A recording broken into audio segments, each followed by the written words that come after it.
Chapter 4, prepared by Rochelle P. Solitario, Bill IS 3A. This chapter is about survey research and sampling. Survey means is a group of research methods commonly used to determine the present status of a given phenomenon. Types of survey studies. First, exploratory surveys. Exploratory survey, often conducted as qualitative research, can increase the researcher's familiarity with the phenomenon in question. It can help to clarify concept. It can be used to establish priorities for future research.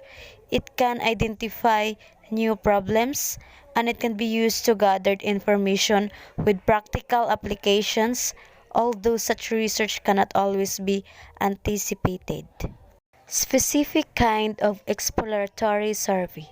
First, literature survey or review are in some respect exploratory in nature in that they often focus on developing hypotheses based on previous research that may suggest further research.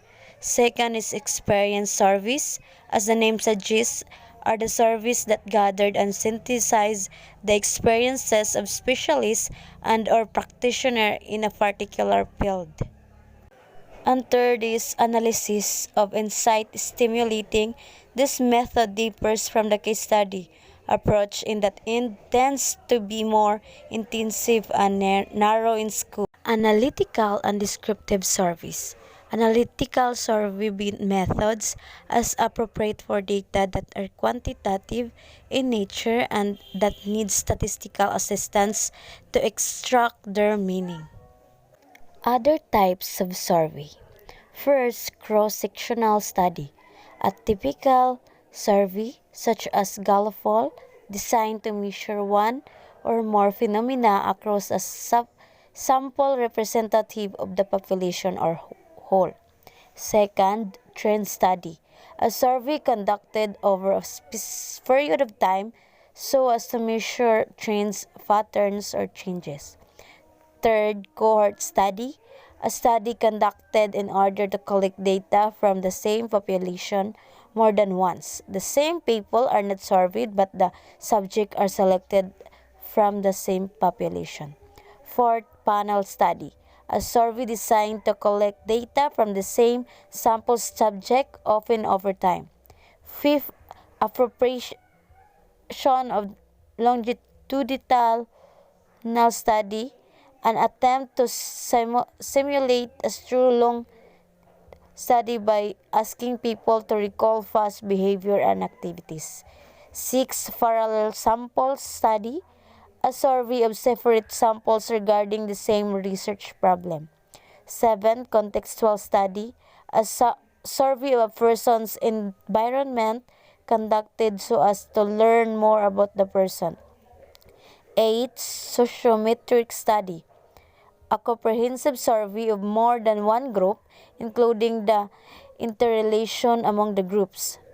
9. Critical incident study, an in-depth examination of a specific event or activities rather than a broad survey of many occurrences, similar to the analysis of insight-stimulating examples.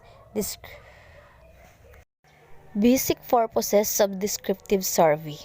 The basic purposes of descriptive surveys usually are to describe characteristics of the population of interest, estimate proportion in the population, make specific predictions, and test associational relationship. Basic step of survey research. First, formulating objectives.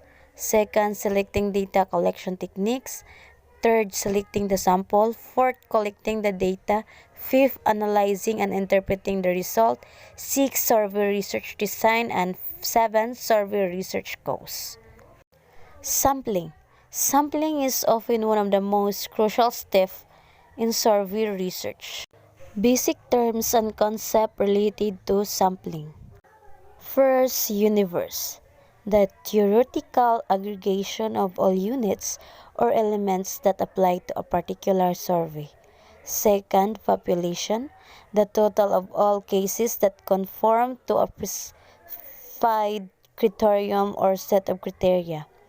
Third, population stratum, a subdivision of a population based on one or more specification or characteristic. Fourth, element, an individual members or unit of a population.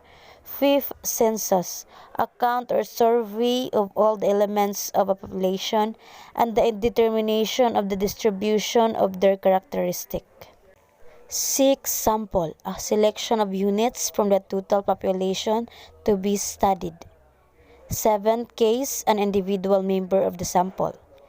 8. Sampling frame, the actual list of the unit from which the sample or some part of the sample is selected. Types of sampling method. First, probability sampling. Second, non-probability sampling. Non-probability sampling. Non-probability sampling, the researcher cannot state the probability of a specific element of the population being included in the sample. Different kinds of non-probability sample. First, accidental sample. Second, quota sample. Third, snowball sample. Fourth, purposive sample. Fifth, self-selected sample. Sixth, incomplete sample. Probability sampling. Sampling is to select elements that accurately represent the total population from which the elements were drawn. Major types of probability sampling. First, simple random sample. Sampling is the basic sampling method of the survey research. The technique of simple random sampling gives each element in the population an equal chance for being included in the sample. Second, stratified random sample. This technique represents a modification of simple and systematic random sampling in that it reduces the number of cases needed to achieve a given degree of accuracy or representativeness. Third, systematic sample, a method of selecting a random sample that is considered by most to be as reliable and accurate as simple random sampling is systematic sampling. Cluster sampling.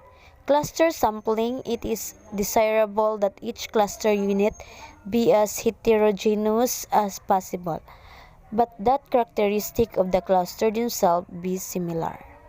Non-sampling error. The information gathered from a sample can be inaccurate not only as a result of the inaccuracy or the lack of representativeness of the sample, but also error of measurement. That's all. Thank you and God bless.